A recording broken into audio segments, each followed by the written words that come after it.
Hello, everybody. Welcome to the last minute of play in the third period. Boys, I want to make an argument. Okay. That this is one of the strangest NHL seasons that we've ever had. Fair. Okay. Would you like to hear my argument for it? Okay, let's go. Currently, in playoff positions, is the team with the worst general manager, according to us, a bunch of jerks, and a team with 2-star players that play like crap. Yeah. So I want to argue that if those three teams are in playoff positions, this is the weirdest season that the NHL's ever had. I would like to quote a tweet from Dmitry Filipovich from Twitter. I'm not sure if they are, at the time of this it was true, the Ducks were in a playoff spot, but also having a negative 51 goal differential. Somehow that is able to exist in this year's NHL. So yeah, I will agree. I will agree with your point. Yeah, it might have been true a little while ago. They're now like 5 points out of a playoff spot. Yeah, but isn't like the difference between like the top wild card spot and last place in the West like 3 points? 4? 5? No, it's 13. The top wild card spot? Between Dallas and LA, it's 13. Between Dallas and LA, it is 13? Yeah. Between Dallas and...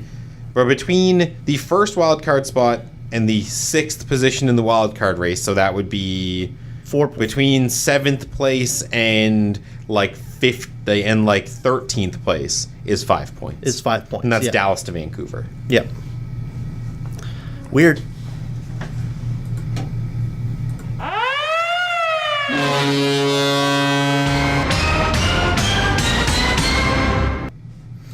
I'm not gonna lie, that last minute play was mostly just an excuse for me to say bunch of jerks. Yeah.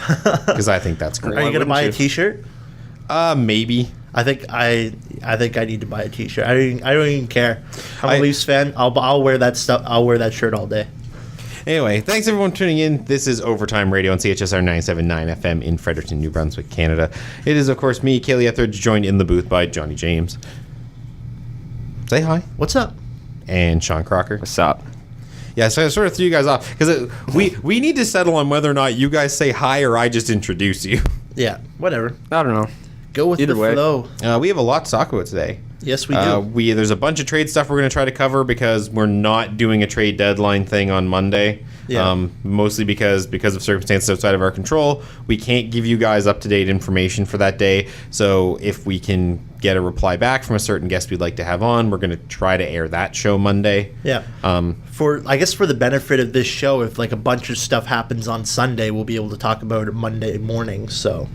Well, that depends because if we end up having if we get in touch with Eric. Oh yeah, that's true. Oh, have you reached out to him at all? No, I'm sending the message after the show's over. But okay, cool. We're gonna see if we can. I'm gonna see if he's available this weekend. Yeah. Because I don't want to do something Sunday or Monday morning and then have it just be wildly out of date by Monday afternoon. Well, it'll still be the same thing, but more so on Sunday. Well, the thing is, we're not going to talk about that on Sunday because he's here. We're going to talk about the AUS stuff. So we would just do a recap of all the Trade Center stuff at the end of the week. Plus, then we also get to see a couple games worth of fallout, which I think is that's true. An interesting perspective that also often gets missed. Fair enough. Either way, we're going to be outdated. Go big, go home. Yes, we're going to talk about a whole bunch of stuff. AUS playoffs. Canada Games. GSP retiring from the sport of mixed martial arts, even though I do not. I do. This is why we need to have the mics recording so I can like just insert the part where you're trashing a Canadian icon before the show. But anyway, we'll get into that. Look, if GSP wants to have a second retirement party so he can have a second cake that says you're retired on it, that's up to him. Charlie, why do you hate Canada? Yeah. Are you a communist? Because we're bad at everything other than hockey. Wow. Wow. And curling. Jesus. Thank you. I was kidding anyway. Are you bitter because you're going to have to move to Miramichi here soon? No, I'm actually kind of excited for that. Yeah. It's funny that we're talking about trash in Canada. I'm about to go work for Canada. Yeah. Also, the AAF, Manny Machado signing a Bonkers deal that might be one of not the only Bonkers deal the Padres sign. Jim Boeheim. Yeah, it's Boeheim. It's Boeheim. It looks like Boeheim, but it's Boeheim. Duke. And we're hopefully going to dedicate the last half to trade deadline talk and everything like that. So, yep. All right. So AUS, we'll just touch on some light things first. Stu Men's Volleyball will host the 2020 ACAA Men's Volleyball National Championships. Good. Yeah. Cool. I've been bidding for a while. Kaley, like CAA, because the rotation takes longer because there's actually 5 conferences in CCAA. St. Thomas. This is where you get into like really weird talk with St. Thomas. It's technically a university, so in some elements, it's the big fish in a small pond for these sports. Oh, okay. And then, despite that allegedly being true, sometimes they'll be playing some sports and get it completely annihilated for no good reason. Okay.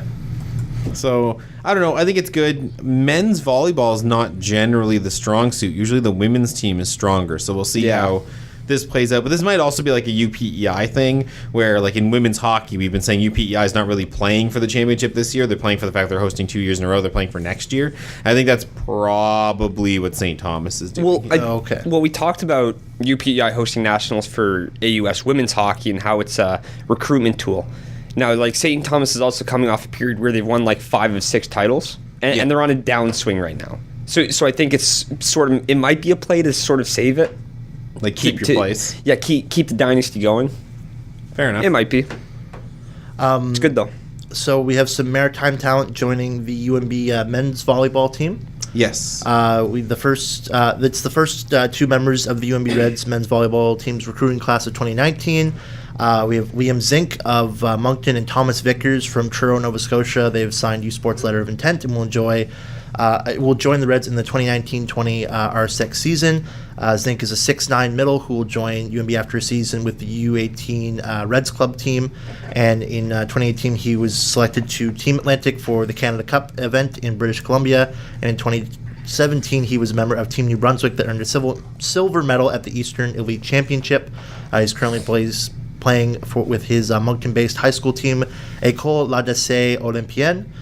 And Vickers is an outside hitter, 6'4", plays the left or the right side. He was a teammate of Zink's on Team Atlantic at the Canada Cup, and he was also a member of Nova Scotia's 2017 Canada Games team and a member of the Tide Volleyball Club from 2016 to 2018. He's coming from CEC's varsity boys team. That's high school I used to go to in Truro as well. So what you're saying is you now have to start following UNB men's volleyball. Yeah, exactly.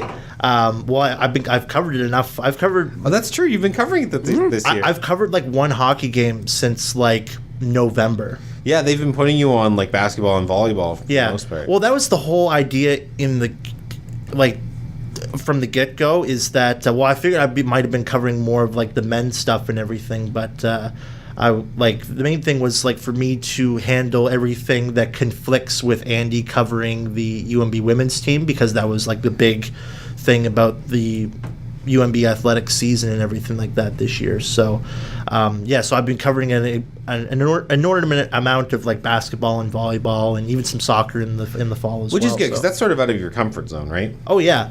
Oh well, not so much soccer because I played soccer for like 7 or 8 years when I was like in like junior high and high school and everything like that. In volleyball, I'm not completely out of the woods, although I learned that the 5th set only goes to 15 because I had to cover my only 5-set game. It's like tennis, like tiebreakers in tennis. Yeah. Yeah, but I didn't know. I thought the 5th set still went to like 25 or whatever it was. So, yeah. More anything like that. But yeah, so the CEC varsity boys team had their 4th straight NSAAF title. I know, so it's still as strong as it was when I left. That was like 6 or 7 years ago, something like that. So yeah. So some decent recruits for the men's volleyball on that front. Do we want to talk playoffs or AUS awards first? I think awards. You want to go with the awards? Yeah, I feel like I'd rather go the other way. Well, playoffs.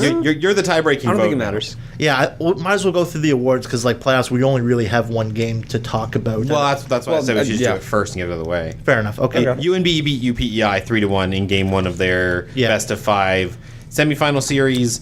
Game 2 is tonight at Aiken Center, and then they get a day off while they travel to Charlottetown. And in that day off, the women play their game 1 of their best-of-3 semifinal series against St. Thomas at the Grand Harvey Center. Yeah, because none of the women's playoffs has started yet, because they just decided the schedule. The first game is tonight when St. Mary's visits St. FX. Okay. Yeah. Which is a terrible turnaround for St. Mary's because they played the extra game in the first round. They're back in action on Friday. Yeah. Yeah, you're gonna have to dig deep. Mind you, X gets to play a part in picking the schedule, so that's probably intentional. Yeah, probably.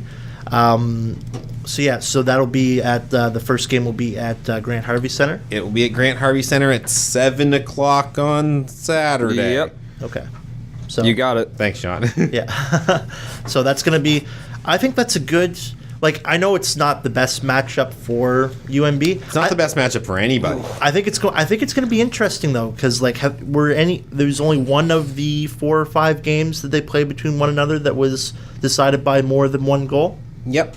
So I think like this is another one like. Funny enough, I'm pretty sure the only one that was decided by more than one goal was the one that UNB won, actually. Yeah. Yeah. I don't think it's that hot of a take to say that like this is going to be a 3-game series. No, not at all. And I think we'll talk about this a little bit more when we get to the awards foreshadowing. I think that you have to understand that there's a very real possibility that UNB wins this series. Yeah. Well, I was just thinking that the other day because it's a team we've seen grind out wins against teams they probably shouldn't have won against. Yeah. And like on paper at least. I mean, Sarah's team needs 4 more wins like that because from this point on, every team's better than you. Yeah. Maybe not St. Mary's. Well, and if Kendra Woodland can steal a game or 2 here and there, you're looking pretty good. Funny you mentioned Kendra. Yeah.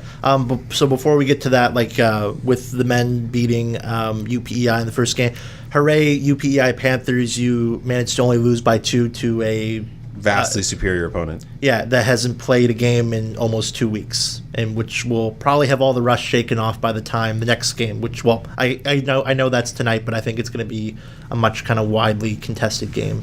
And I think both teams are missing a few guys. I think Bowden's got ejected.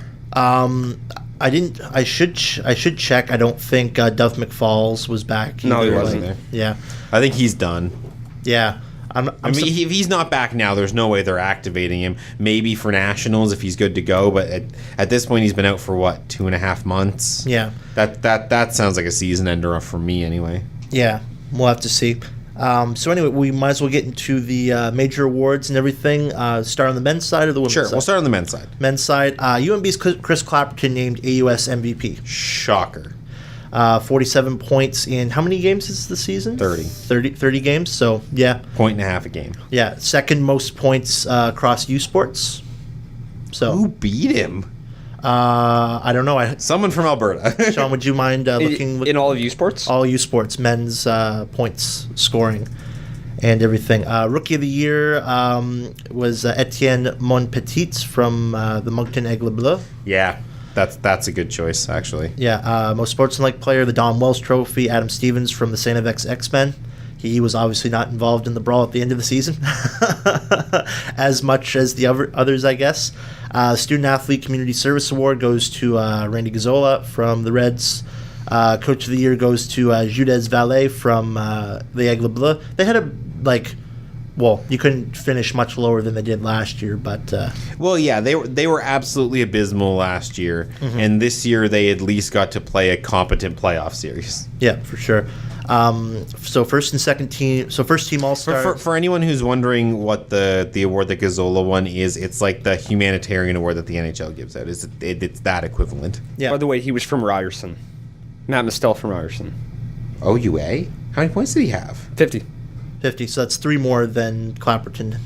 Can you check OUA standings really quick and see where Ryerson finished? Yep. Yeah. So first team All-Stars is Monpetit for goaltender. That's pretty impressive. Mm-hmm. So he wins Rookie of the Year. His coach wins Coach of the Year. So between his stellar play and his coach changing their tactics, that team essentially got infinitely better. Yeah.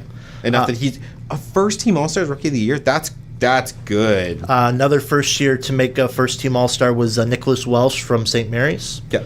Matt Murphy from UMB was the other defenseman on the first team All-Star. Clapperton, Hunter Garland, and Maxime St. Cyr from Moncton make out. That's the first team All-Star. The all-rookie team, Monpetit, of course, Welsh, Garrett McFadden from Acadia, Matthew Boucher for UMB. Mark Russell for UNB as well, and Dawson Theed from St. Mary's as well. So Yeah, Ryerson finished first in the Western Conference. in the Western Conference, and second in OUA. okay. Okay, yeah, that kind of follows. Yep. So on to women's hockey. Catherine Villeneuve named MVP. Yeah, we sort of figured that was going to happen after the end of the year. It looked like the race was going to be a lot tighter, and then she essentially just took it. Yeah. She wanted it, and she went out and just got it. Yep. Rookie of the year, Kendra. Kendra Woodland wins Rookie of the Year. Me and Sean have been talking about on all the UNB broadcasts that it was within the realm of possibility that she was going to win. We were worried that the thing that was going to hold her back was that for most of the year, Abby Clark was statistically a better goalie than her. And not that I think it should make a difference, but I thought that her being the second best goalie wouldn't be good enough when some of the players she was competing against was Jelena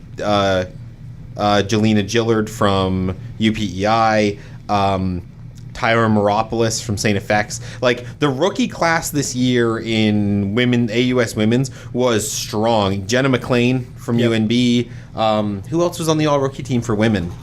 We'll get to that in a second. I'll run through the rest. Oh yeah, of the we're awards. talking about that in a second. Most sportsmanlike player goes to Heather Richards from the Mount A Mounties. I mean, you'd have to. Well, and we interviewed her a few weeks ago when Mount A was in town. She was very upbeat after a loss. So Yeah. I mean, yeah, absolutely. Why not? Top defensive player is Emily Alexuk Yes. from the Tommies. They did a breakdown on her stats. She had a dominant year. At both ends too. Yeah. Like, Peter Murphy didn't just use her in the offensive zone. Like, he used her on the penalty kill a lot too. Yeah. Speaking So, of go Peter figure. Murphy, he is named Coach of the Year. Well for him. deserved. The Yeah. thing Oh, you yeah. have to remember is that a few years ago, St. Thomas was the 3rd seed and made it all the way to the AUS Finals, went to Nationals. That team was supposed to perform better the next year. They did. They finished as the 2nd seed. They got knocked out by Axe. Yeah. And then everyone expected that with their key players gone, that team would downturn, and they did for 1 year. And then they won the conference regular season title, which I don't think they've ever won. No, I don't think so. Yeah. So that's they just an mentioned it. obvious choice, I think. Yeah. Does he always look that intimidating? Yes. Yes. He does? Yep. Just with the filter and everything, I'm not sure if you saw it. I think it was on AUS's Instagram or something like that. He looks like he'd be very scary with a knife. No, well, He's when you not watch that grumpy generally, though. when you watch Sarah Hillworth and Gardner on the bench, they're very animated at times. Peter Murphy is not animated at all, and I think that's what scares me the most. Yeah. It's like he's A definitely grenade could go off at center ice, and he'd just be like, keep skating. He definitely looks like he's like the type of parent that's just like, it's scarier because he doesn't get mad when you do something wrong. He's just disappointed. I'm not mad, son. I'm just disappointed. Yeah. In a deep, dark way down inside. So Student Athlete Community Service Award goes to Kiana Wilkinson from St. Mary's Huskies. So first team All-Stars. I didn't realize Kendra made Yeah, first team Kendra was also a rookie goalie to make first team All-Star. Wow. That happened in men and women's. That's got to be a first. Yeah. Lindsay Donovan and from St. Avex and Alexander Woods from St. Thomas are both defense. How would Alexuk be on the first team if she won defensive? She's on the second team, for sure. Oh, okay. So Sarah Bougel from St. Avex, Villeneuve from Moncton, and Lauren Hedman make up the forwards. Hedman's offensive numbers are better. Yeah. Is essentially the difference. And it's not even by that much of a gap. It's like a couple points. Yeah. So for the all-rookie team, there's Kendra from UNB, Jenna McLean from UNB as well, Carly Marat from St. Mary's, Tyra Meropoulos from St. Avex, Shay Damal from St. Mary's, and Joanna. It's Gillard? Yeah, it's Gillard. Joanna Gillard from UPEI as Things well. me and Sean learned watching the UPEI broadcast. Yeah. And that's those are your winners for men's and women's AUS. You know what's awards. weird? Anyone on that all-rookie team could have won Rookie of the Year. Yeah, for women. Yeah, Yep. yeah. Yep. That's messed up. We were talking about, like, who's the most odd person out? Marat, maybe? Probably. Yeah. And we say out, we mean, like, barely. Yeah, I mean, like, if you're ranking them, it's like if you're using a point system, they're all within, like, 1 or 2 points. I think Kendra's the correct choice to win. Absolutely. But I think that if we had gone and looked at the awards and it had been Meropoulos and Kendra was on the all-rookie team, we would have been like, yeah. Yeah. If it was anyone. So we're right about on schedule right now. So we'll talk about those few kind of news and notes things before we get into NHL trades and everything. Canada Games. Yeah, so Canada Games, we're not going to do a full update because it would just be too much. We've now had like an entire week of action since then. So, but we do have a couple winners, right? We do. There is a couple of Canada Games winners from New Brunswick, which is really, really key. We talked about Isaiah Haya on Monday. He's a heavyweight boxer boxing in the 81 kilogram category. We mentioned that he won his first round fight. He was supposed to face Braden Hellickson of BC.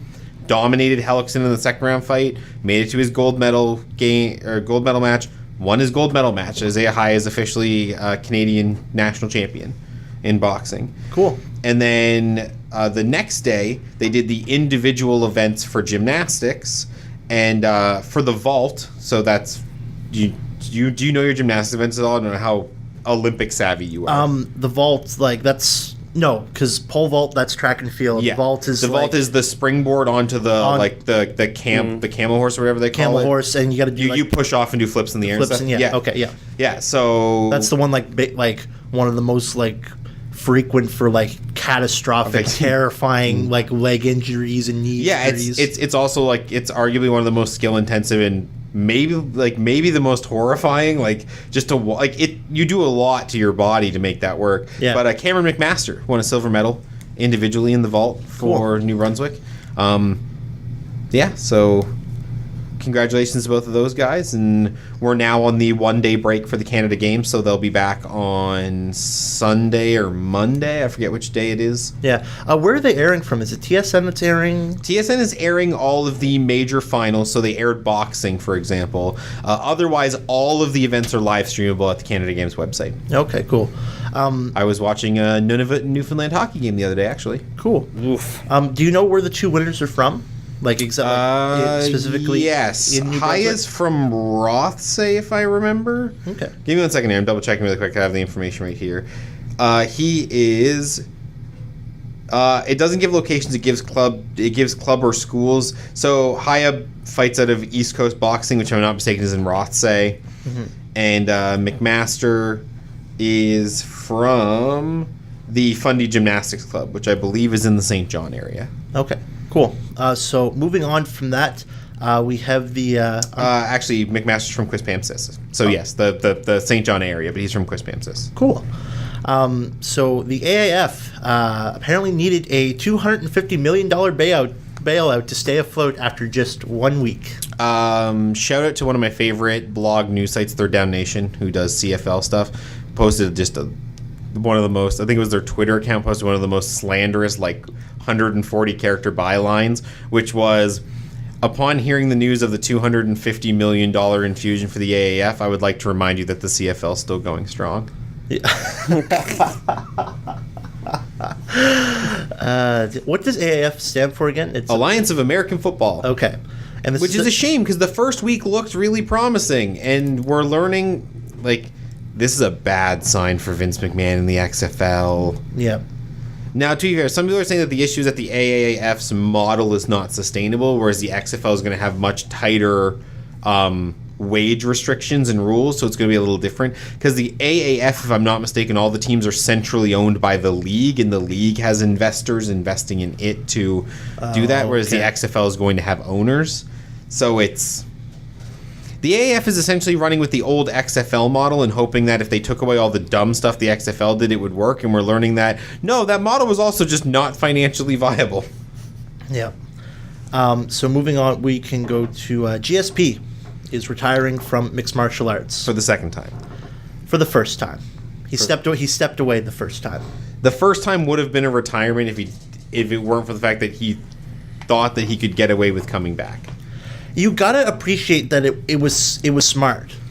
Okay, I'm gonna make this abundantly clear because Johnny's gonna try to make this sound differently. I have a lot of respect for GSP, and I would never go around saying I think that he's a bad mixed martial artist because he's not. He's one of the greatest of all time. He's just boring as hell. I think that he's boring. I think that he's a boring fighter, and that's fine. my other thing with this is it genuinely feels like GSP already retired from MMA. Like, I get that he's officially declaring his retirement now, but other than the fight with Bisping, which was his only fight over, like, what, a 3 or 4 year period? 5. I think it was even more. Because that fight, I didn't realize that fight was back in 2017. Yeah. Like the tail end of 2017. Yeah, so, like, okay, good, George. As far as I was concerned, you were retired already, and he's in the Hall of Fame now, right? No, I don't think he is yet. Okay, so I'm waiting for you to get your crystal plaque that they give to the UFC Hall of Famers. Yeah. Because you deserve one. But you announcing your retirement is such a sham. And boo to the Montreal Canadiens for honoring him last night. Why? Because this retirement's a farce. No, it's not. It's not a farce. He never said the words retired the first time he went away. Fine, whatever. Yeah. He is the greatest mixed martial arts fighter of all time. I think Ariel Helwani drew out a very like compelling argument. The fact that he's the only like long-term winner with no baggage. Yeah, there's no dark clouds. There's no legal troubles. There's no PEDs or anything. There's no steroids. John Jones has all of those. Yeah, exactly, and that will damage his reputation forever. And also, like, other than, I guess you can say, like, he's only with like McGregor and Bisping. Like, he made mixed martial arts a big sport in Canada. Yeah, I see. The thing is, I don't know if the evolution wouldn't have happened without GSP, but I don't think there's a champion you tie so intrinsically to a country as GSP to Canada. Yeah. Bisping's the English champion. Connor's the Irish champion. Name a Canadian mixed martial arts champion, because there has been more than one. Rory McDonald, I guess, would be the only other one I could think. Well, I guess Carlos Newton and Carlos Newton too. But you wouldn't name them first. No. I every time I mention like Carlos Newton, I forget that he's Canadian. Yep. Like, no, and that's no offense to him. He was a great fighter. Yeah. But like with GSP, he won Canadian Athlete of the Year 3 times. Yeah. And this is a country that worships hockey. If the man isn't already, he's probably going to get like the Order of Canada for like significant contribution to sport, which Absolutely. I think is rightfully deserved. Mm-hmm. Like, you have to understand, me ragging on GSP's retirement is just that he's had one fight in 5 years and was functionally retired for years before this. Yeah, but he was always actively, like, there was always the possibility of him coming back. And I don't really, like, shame him for... Chuck fought Tito a couple months ago, so, like, the possibility of a return and retirement are not inherently... But he actually announced his retirement, and then, like, Tito, like, trash-talking him a little bit, said, like, screw this, I'm going to go and bash my brain in some more, and everything like that. I know the situation is different. I'm just saying that, like, GSP was functionally retired before this. I know that not all of it was his fault either. He wanted time away from the sport, and then he got sick, and then he got hurt. Well, he needed like extensive time to repair that, and that's why he was able to come back and have one last fight that was as good as it was. Like, any other fighter in his position after that long layoff, like, look what just happened to Cain Velasquez. Hadn't fought in like basically the same amount of time between. Not to mention, I think deep down, because they were always one division apart and Bisping was always on that cusp. Yeah. Once Bisping became a champion, the super fight between the two of them, where Bisping's always been like the English fighter and GSP's always been the Canadian fighter. Yeah. Like the prototype for those two archetypes. I think that people really wanted that fight. Yeah, they were also training partners too. Yes, at various points in their career. Oh my God. Dan Hardy was one of GSP's longest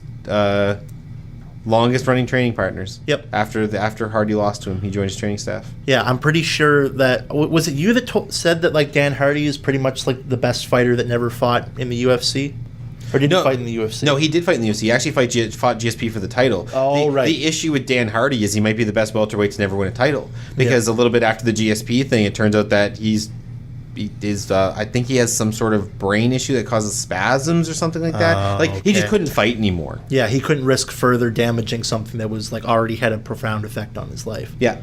Yeah. But yeah, I mean, he's now one of the official UFC historians is his actual position. Oh, okay.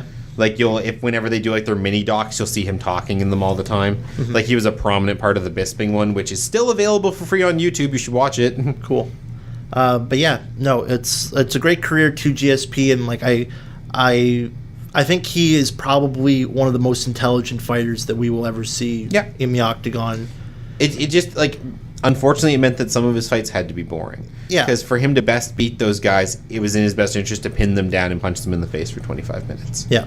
Unless you're Josh Koscheck. Then you'll stand up and punch him in the face for 25 minutes. I mean, Koscheck couldn't figure out how to evade a jab. Yeah. Koscheck deserved every ounce of the whooping he got. Yeah. All right. So moving on from there, Manny Machado signs a bonkers deal for the San Diego Padres. Yep, largest free agent signing in American sports history. Beat Harper to it. Beat Harper to it, but I think $30 million a season. Harper's deal could still eclipse this one, which is nuts to think.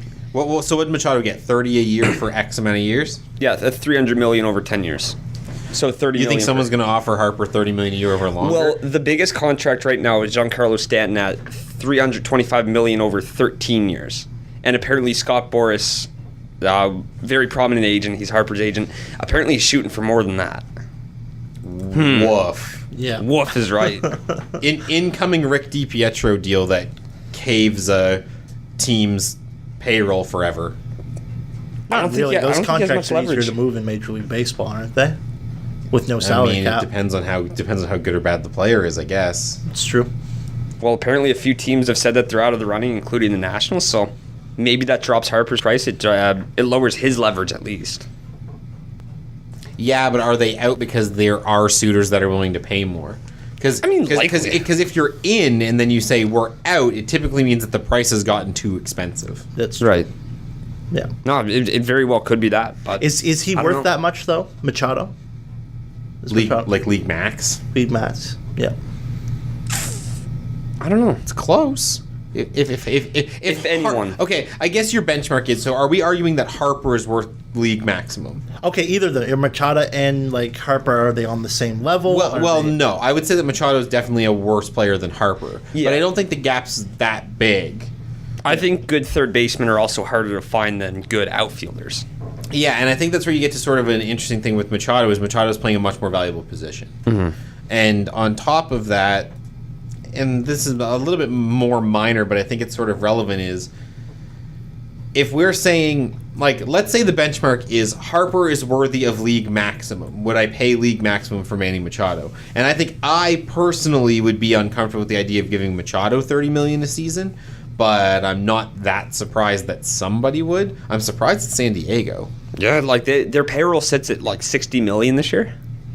So This is a very that's like a very out of nowhere signing for a team that's essentially rebuilding in like bottom level for salary. No, and it was a sucker weird punch. deal. It was a sucker punch because nobody thought San Diego had a shot at either of those guys, and apparently they're still not out on Harper. Yeah, so which is nuts. So last thing on this, how is that possible that they're well, you still in see, on Johnny, Harper? there's no salary cap in Major League Baseball. Okay, I get that, but still, like $60 million to two players. Yeah, what team has that kind of money? Yankees. Okay, that's not. Yeah, but Machado's signed in San Diego. Yeah, no. Well, apparently ownership's meeting today to see if it's feasible. Apparently it's not likely, but it's still not out of the question. Okay, so it's not feasible. Moving on. Two more things before we get to trades. Jim Boeheim. So tell us, you brought the story up here. Yeah. So what happened? Set context. Who is context? Jim Boeheim is a legendary basketball coach, college basketball coach. He's coached Syracuse for what feels like forever. I could go in and pull up his stats, but he's like one of the NCAA like leaders in wins. He's like a long-term, well-tenured, well-respected coach, to the point that Syracuse was a dominant team for a while and then sort of fell off for a while, and Syracuse would never, the man's a cult of personality in college basketball. If Syracuse fired him, there would be, students clad in orange rioting on campus. Cult of personality type coach. Okay. He was traveling on the highway. There was a broken down vehicle some distance in front of him. The driver got out of the vehicle to inspect the vehicle and Boeheim didn't notice he was there and struck the man, unfortunately. Okay. Is there any leading towards like alcohol being involved? Nope, they've done all the testing. There was no alcohol. There was no impairment at all for either man. Yeah. How old is he? It's like, did he just not see him? Boeheim's pretty elderly, but they don't think that was a factor either. They think that road conditions might have been a factor where Boeheim may not have been able to stop, because Syracuse is in New York, so winter weather, right? Oh, okay. So was it like flurry conditions or something like that? Yeah, he was traveling back home from Syracuse's arena after they played Louisville. Oh, okay. And like this man, so he probably didn't see him through whatever snowy Darkness, conditions, snow, ice, and just accidentally hit him. So like, probably like, what do you think the legal repercussions would be for that? As of right now, it doesn't seem as if any apparently they're talking about like the legal repercussions, but no charges have been laid with 24 hours after the fact. Yeah, it sounded like, well, the worst thing that could be was manslaughter. There's no foul play. Obviously there's no intention. I don't know, it's sort of hard to say really, because the thing is, from the circumstance, from how I was reading the article, and I might be misreading this, the gentleman's car was broken down just in the middle of the highway. Oh, so it wasn't like off to the side or anything like that? No. Okay. Yeah. So in that respect, like, Boeheim's barely responsible, right? Like, it's true, yeah. If you're driving down a dark highway at night and you see somebody with their lights on in front of you, you're not gonna...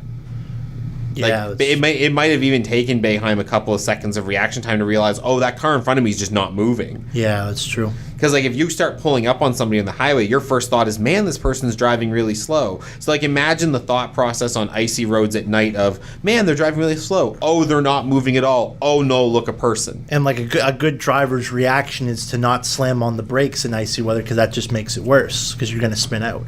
Yeah. So like, I don't know. It's hard to say. We'll see what happens. I imagine there'll be some sort of trial, but like, the university has already said, it's an accident. Jim's not at fault. We're going to stand by him, and all of the evidence seems to point to, yeah, he's not at fault. This was just a horrible, unfortunate accident. So he will be able to coach throughout the March Madness. When does the March Madness tournament start? We are 3 weeks away from March Madness. 3 weeks? Give or take. Yeah. Yeah, it's usually about the second week of March. 2.5, 3, yeah. Yeah, last week of February is this coming week. So, so we're about 3 weeks out. Okay. Which means that they're finishing off the regular season, and then they'll have the conference championship week, which is the cool week, and then we'll see. Okay. One last thing before we get to trades. Duke. Oh, yeah, Zion Williamson's injured. Yeah, day to day, so I guess it's not as bad as it was. So is he projected to go first overall in the draft? Okay.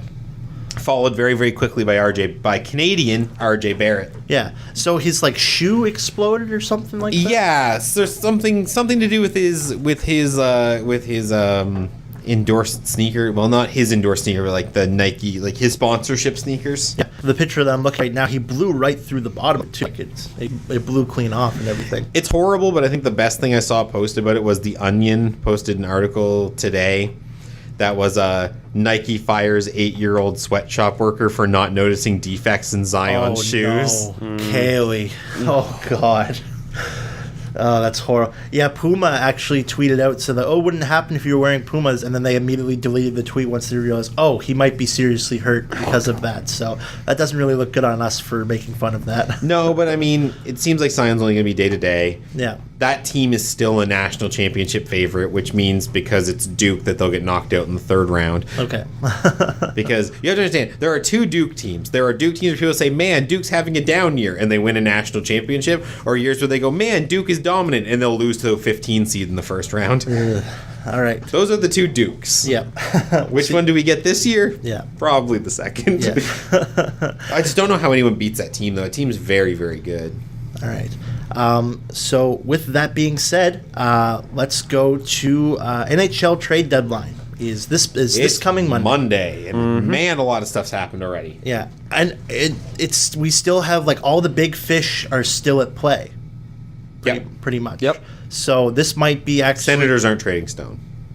They might trade all three. No. You don't think so? Stone's going to put up a point per game season this year. He's probably going to put up 80 points or more. I think that if there's a piece you can keep to tentatively try to build around, Stone is that piece. I also think trading him is bad for the fan base.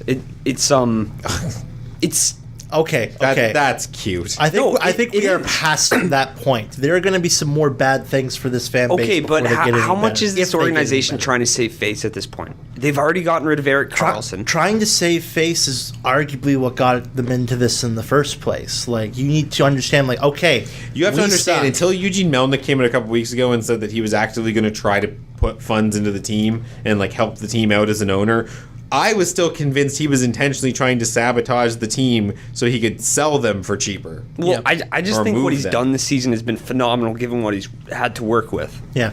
So like he is Wait, the one piece that you keep. Are we talking about... Oh, we're talking Stone. Yeah. Stone, Dzingel, and Duchesne were all held out of the Senators game last night.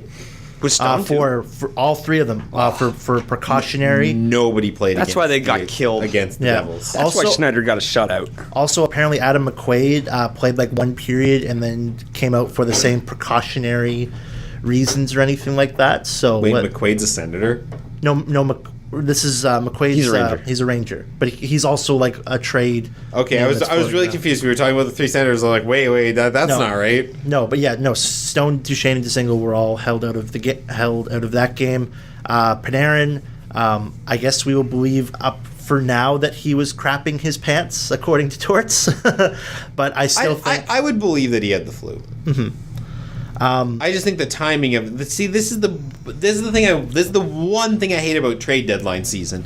Guy gets the flu, has to miss a game. Oh, he's getting traded. yeah. Yeah, everyone loses their minds. But it's fun. It's silly season. It's great. No, silly season's free agency. Okay. Well, Have a bunch of money. have a bunch of money. So I think we should go through maybe each division and maybe like just because we have how much time do we have right here? We have roughly like 17 minutes to get through Cool. the rest of Let's this. do it. So let's start with the Atlantic Division. So we got Tampa, So we got Tampa Bay in first. By the 18 points. Holy crap! That lead is still growing. That team's daunting. Amazing. Bruins 80 points. Leafs are at 76. Habs are at 73. Buffalo Sabres at 64. Florida Panthers at 60. Detroit Red Wings at 55, and Ottawa Senators at 49. So I guess Tampa. Do they need to add anything? No. No. Okay. Record speaks for itself. How many teams have we seen have a regular season this dominant? Not since I think it's like the mid 2000s, or early 2000s Detroit Red Wings, since we've had something this dominant. Yeah. Yeah. We've seen a couple teams that have been this head and shoulders better than everyone else in the regular season. 2011 Canucks. Yep. One of the Pacific Northwest Canucks teams as well, a bunch of Red Wings teams. Almost all of those teams are bona fide contenders, and unless they really screw it up, Yeah. they make the cut. They're one win away from 100 points when only two other teams have hit 80, and that's Calgary and Boston. Kucherov has more points than that entire team. Yeah, by the way, he hit 100 crap. points last night. 30. Kucherov, yeah. He has 30 goals, 70 assists. That's He might hit 100 Who's scoring assists, for man. him? What? I guess everybody. Yeah, and Braden himself. Point. And himself. Braden Point and whoever the hell else plays with them. I don't even know. Yeah. Tyler Johnson, maybe? I saw one of the best things the other day, which was it was from oh my god, Bad Hockey Math on I don't remember if that's their handle on Twitter, but they have it's essentially they go around to the different fan sites and they post things, and they posted something to the hockey subreddit last night. It was Vancouver is going to finish this season with more points than Tampa Bay. Yeah. And it was Vancouver currently has 60 points. Tampa Bay currently only has 1 point. Braden. Vancouver guaranteed to finish the season with more points than Tampa Bay. Yeah. So moving down the list, Boston and Toronto. This is looking for another kind of crash course for the first round. So I would assume both teams would be trying to prepare for each other. Okay, well, I think we're going about this the wrong way. Okay. I think that going through the standings and looking at matchups and stuff, I think is sort of irrelevant because I Okay. think that's not your goal here. You're trying to build a contender. Your first round matchup's pointless. Yeah. But I think what we should do is we should talk about who the big fish are in play and who's already gotten traded. Okay, So one so- of us should get a trade bait list up, and one of us should get I have a bunch of numbers here. Okay. Oh, A perfect. bunch of different tabs. Well, Bruins. trades that have already been made. I don't have the trade tracker. Yeah. Just a moment. the Bruins have already traded, Ryan Donato for Charlie Coyle. Yep. Yeah. Right. And I think that's the only real significant move they've made up to this I think point. that's the only thing the Bruins have done. Yeah. So I think it's a good move for Boston. That's a pretty big turnaround. They seemed sort of dead in the water about 30 games ago. yeah. But do they need to add anything else? Like, do you think they're looking at anybody? I think if you're not Tampa, you're looking for something else. The Sharks have finally figured out what to do with all this high-end talent they have. So maybe not the Sharks, but yeah. You know what the thing with Boston is, though, that strikes me as odd is that I think that looking at them and saying they need to make a trade is wrong, because the thing is that going into the playoffs, they're going to get David Pastrnak back. And maybe. Likely. He was being reassessed after 2 weeks. That means that we don't know. He'll be back for the playoffs, though. It's just a thumb injury. Well, and I mean, we don't know that. thumbs generally take 2 to 6 weeks to heal, I'm pretty sure. So, yeah. I don't know. That takes him right around that time frame. We are not doctors, so we don't know. No. So we are Don't listen to me. We cannot dispense medical advice. Yeah. We are not doctors. Yeah. Even less so. Yeah. What about the Leafs? I think you guys made your big ad. You guys needed a defensively sound defenseman who was more mobile to play with Riley, and you guys got Jake Muzzin. I don't think they're done as of yet, because it's been multiple games now that Lawrence Gilman, the assistant GM for the Leafs, has been at Carolina Hurricanes games. That's just doing your due diligence. I don't think the Canes are trading anybody. Yeah. No, I think the Canes are going for a playoff run, though. Yeah, I would like to see if they could somehow offload Zaitsev's contract at the deadline. Also, didn't the Canes trade for Niederreiter not that long ago? Yep. Yeah, so they're adding. Yeah. That wasn't really an ad. That was a swap. Yeah, it was more of like we have a lot of centers. Yeah. To Minnesota, who needs more centers. Yeah. It's easy. But I think if we could somehow get another suitable defenseman or something like that. I know you guys hate the way that I rag on Ron Hainsey, and I don't even want to rag on his play. It's just that I still think Babcock is not using him in the right way, and it's even more frustrating now that we have Muzzin, and that because he's still playing top line with Riley, right? Yeah, they tried Muzzin with Riley for 4 games and it worked wonderfully, and then for some reason Babcock switched back.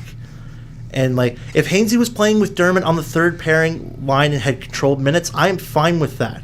Even though I don't like the pairing that much of Gardner and Zaitsev, I think that's a better sacrifice than having Riley play with Hainsey. Riley should be playing with Muzzin. That is your top pairing. Those are your 2 best defensemen. Also, why do you go and get an all-star guy like Muzzin and then don't play him on your top line? Yeah, it's frustrating. I think something a lot of people have been saying is that you might have to take Babcock's toy away from him, just so he doesn't use him in that but you can't do that. We're talking about a legendary coach with cups galore. Yeah, He only has 1 cup.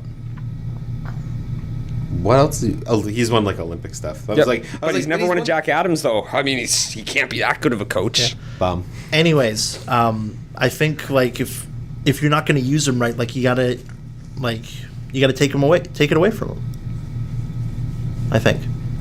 I mean, he could be using Hainsey extra now to save Muzzin for the playoffs. Well, I would rather Muzzin. That would be plausible, though, because if you think about it, it's now in theory. Now Hainsey is still on his ridiculous ice time average going up to there. Yeah, but think about it this way: you play Hainsey more now because he's comfortable with Riley. You let Riley and Muzzin work out their kinks in practice.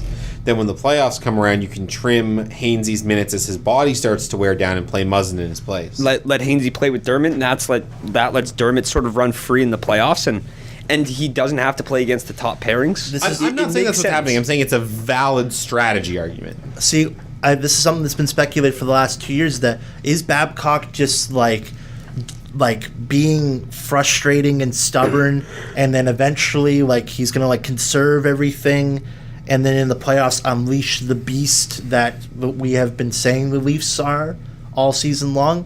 Is that what's gonna happen? I don't know. That's a lot of question marks heading into the playoffs. I hope that's the case. I hope that in the playoffs he plays Tavares and Matthews both 20 minutes plus, like they should be, considering they're getting paid that kind of money. I don't think any player that you're paying $10+ million a year for should be playing less than 20 minutes a night. They should be at least playing a third of the game each. So I don't know. But anyway, moving on from that. Are there any other key Atlantic Division trades? I don't think so. No. Yeah, because like the Habs and like in Sabre, like Florida apparently is like looking to sell off some pieces. I mean, other than like your base core, of like Barkov. Yeah, the main one is Ekblad. is the Senators with Duchesne, Stone, and Dzingel, which is like still up in the air because the deadline for we're giving them until this date to decide whether we're trading them or not. And We haven't decided. Yeah, and then we move that's just Deadline extended. All right. So Panarin's on a lot of people's moving to the Met. yeah, moved to the Met. Panarin's still on a lot of people's trade bait boards. Same with Bobrovsky. With Columbus now out of a playoff spot, I think that we'll see a little bit more talk heat up. Panarin was saying that he'd like to go. That he was. To be fair, the exact quote wasn't that he would like to go. It was that, he was looking at Canada as an option, and he'd like to go to Toronto or Vancouver. Yeah. And Toronto's not going to happen because they have too much cap space that's going to be tied up, and they can't take on that contract. You can't take on the contract, but if Columbus offered, is that worth trying to get him for a playoff run? Depends on what you have to give up. And I think for Panarin, you're giving up one of Liljegren and Sandin or... Not for a rental. Yeah, that's what I mean. But that's probably what Columbus would ask for. Well, yeah, no, you don't do that. Yeah, you don't do that. So that's not going to happen, I don't think. I don't think there's no way that there's a rental deal for Toronto to get Panarin for a playoff run that doesn't involve giving them up a legitimate long-term prospect. Here's an idea. What about Hall? Some picks. It'd have to be a lot of picks. I don't know if it would have to be a lot of picks. He's NHL ready at least to play bottom pair minutes. But he's barely played a game all season. You don't trade that for a superstar like Panarin. No matter how many You don't trade for someone who's played NHL minutes? Really, Johnny? My team traded for Luke Shen. Yeah, well, I have a fun idea. What if, and this is a huge what if, and say you trade Liljegren or Sandin, and you get Panarin and Ryan Murray back. see, And then you throw picks and prospects their way, you do whatever. Now we're playing a different game. I'm not talking about that. I'm talking about Panarin. I'm not talking about can you make other mix work.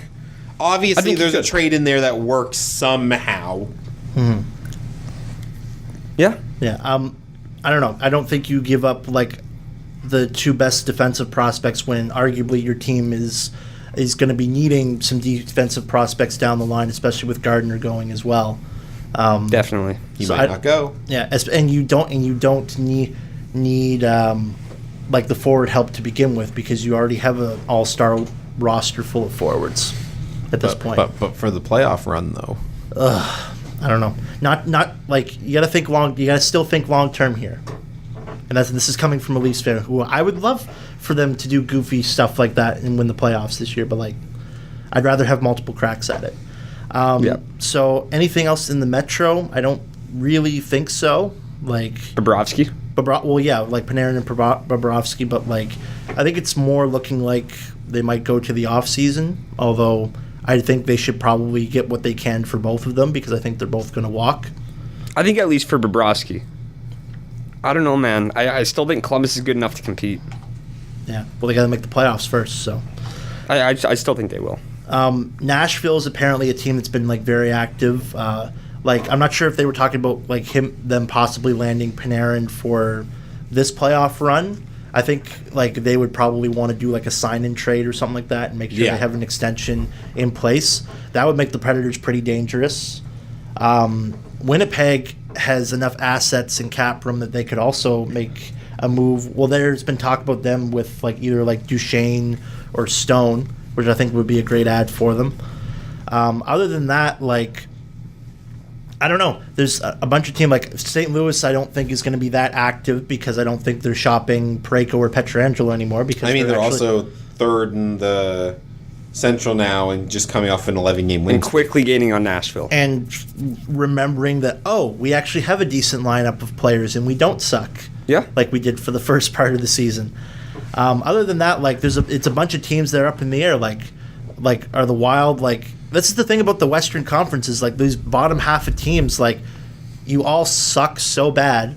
Although I can't believe like your Vancouver Canucks, Kaley, are not like. I think they're the best out of like. They should be able to get into a wild spot. Youth and not having Edler and not having a stable defense is making a pretty big difference. Yeah, and that's really frustrating because they are like. Other than that, I think they're a better team than most of the bottom half of the pack. But everyone else, it's like, what are you doing? Like, it's like, do you suck? Are you sellers? Allegedly, Jim Benning's been shopping Alex Edler. Yeah, but how much value is he going to get for him if he's like injured and everything? I mean, depends on when he's back. Yeah, I mean, if he's back for the playoffs, that's good value. So that's a bunch up in the air. So like Dallas, Minnesota, Colorado, Chicago. I'm not sure if any of those, like, you're kind of caught between a rock and a hard place. You're still within playoff contention, but is your team really? I'm still on good? the Chicago train, boys. I mean, it looks better now than it did. Yeah. Well, yeah, we have Kane pretty much like. Well, you know what the difference on is? his back. Kane and Taves are playing together. That's something Quenneville never did. And Jeremy Colton, he puts them together, and who would have known that they would be a better team with Kane and Taves playing together? I mean, like, Quenneville also won like a cup with them playing apart. Sure, but I mean, yeah. Still, it's a nuclear option, and they took it, and it worked. Yeah. Would we be surprised if Vegas makes a big move? It depends what the move is. Because they have the cap space. They have plenty of cap space. We talked about this before. I would be interested to see if Vegas tries to make a move where they get a player back with term. Yeah. Because of their expansion draft protection against Seattle. Yeah. So I imagine that there'd be like a pretty hot location for other players. Mm-hmm. Yeah, I'm not sure. Like, because I don't think do Calgary and San Jose really need to make a move at this point. Flames might need something. Flames might need a goalie. But I think Vegas, like, you're doing pretty well, like, to spending, like, you had a little bit of a dip to start the season, but now you're back in a decent playoff contention and everything. Why not add something when you have the space? There's plenty out there, for sure. Like, I wouldn't be surprised if, like, why not, like, go for Duchesne, even if it's just for this playoff run or something like that. Because a lot of, like, the talk is that Duchesne might, like, go somewhere and then come back and re-sign with Ottawa, although I don't think that would be the smartest career move for him unless there was a boatload of cash being backed up to his door. I could see Stone. Yeah, I think Stone would be an interesting one. Yeah, for sure. Because Riley Smith has dipped this year, has he not? Yeah. So is Carlson, although I think that was sort of a surprise. And so was Marchessault, like that. Carlson put up 87 points last year. I don't think anyone really expected him to do that again. He wasn't hitting 43 again. Yeah. So one last thing. The Edmonton Oilers. What is this player? We got 2 minutes. What is this team going to do? What is this team going to do? Sell. Sell? Oh, yeah. Yep. Yeah, I think you need to sell because... Peel the copper wiring out of the walls and then sell it down to the studs. Yeah. And what do we mean by the studs? McDavid? Draisaitl? Is McDavid the only... No, McDavid's your copper wire. Yeah. So McDavid and Draisaitl are the only valuable part of it. Yeah, the only like untouchables at this point. Maybe Nurse. Maybe. And Nuge, maybe. Depends if you even consider some of those guys on that level. Yeah. Because there's no way they can't do anything right now that's going to make them a playoff team. No. I don't think so. And they're not trading any of their big prospects like Yamamoto or Bouchard. Yeah. So No, that'd be dumb. Yeah. So like they're either going to like stick with what they have and ride the suck train into the bottom of the ocean and do this in free agent or sell off a bunch to get maybe some more value for what they have. So yeah. Because right now, like with the minor deals they've made, it's like they obviously want to do things. They just don't have the resources to do some of those things right now. Yeah. Okay. So, like, another question, though. Does Colorado consider trading their first-round pick? Or do you, because the thing is that it's very possible that they lose for Hughes and still get Capo Caco. Yeah. Potentially. And that's scary. Yeah. That's scary. Imagine... They got Hughes and Kako. Imagine having them playing a line forever. Yeah, that'd be crazy. Then when you're done with them, you roll with that stupid line. Get one with Ottawa's pick. Get the other one with your pick. Yeah. It's crazy. possible, man. The darkest timeline. Add the two of them to a lineup that already features McKinnon, Rantanen, Landeskog. All right. So with that, I think I think we're done for today's show. Thank you, everyone, for tuning in to Overtime Radio on CHSR-FM 97.9 in Fredericton, Brunswick, Canada. This has been myself, Kaley Etheridge, here with Johnny James and Sean Crocker. We will be back on Monday at 2 o'clock, hopefully for a special episode featuring a guest. We are still waiting for confirmation on all of that stuff. If not, we'll talk more Trade Center and that sort of thing. Otherwise, we'll just see you on Monday.